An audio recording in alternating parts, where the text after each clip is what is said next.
Here's another one I came up with that might help politicians with their difficulties. How about if a politician, if he's going to take money from a donation or for his campaign, like let's say the mob wants to give me $2 million to run for president, and then I take it, and then years later they ask for a favor, and they ask for a favor, or they threat, whatever the hell is going on.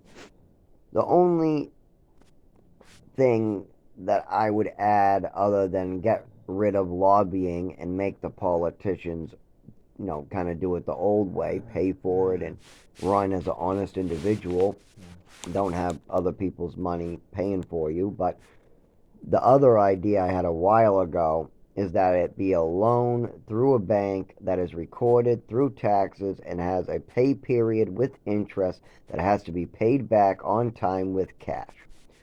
So if you want to become president and you want to take a campaign donation, then you have to make it public, on the record, taxes and everything, and it has to be done through the bank so that there's public record or something like that where it's recorded that these payments went into you and out. As soon as you become president, you have to release these payments, because if you're president, you're still going to get a salary and you have a house. You got food in a house.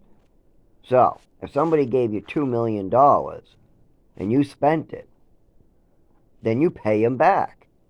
And then there's no reason for you to do them favors or make any laws. If anything, if you're paying somebody back interest and they're being a douche, you might not want to help them at all.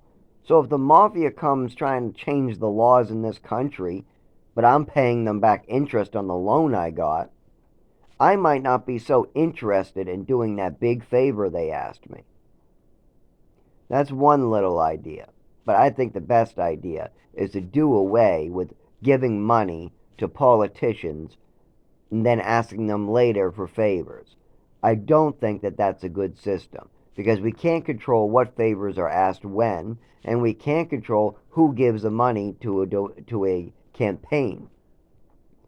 I mean, if a person that just robbed a bank, did prison time, right, comes out, gives that money to another individual, cleans the money in advance, donates that to change something in the prisons, and makes it a lobby campaign contribution,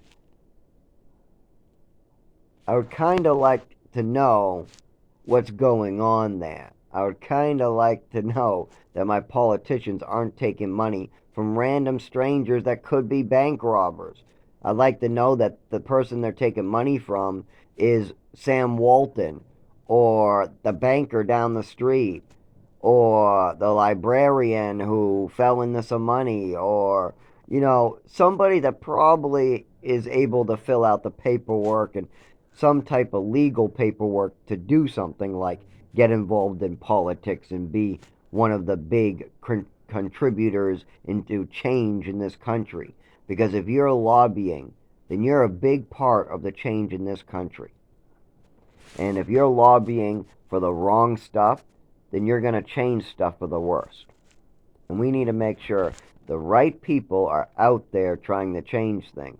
And cigarette companies, doctors, pharmaceutical companies, specialty agencies, police departments might not be the best ones to be lobbying for the people.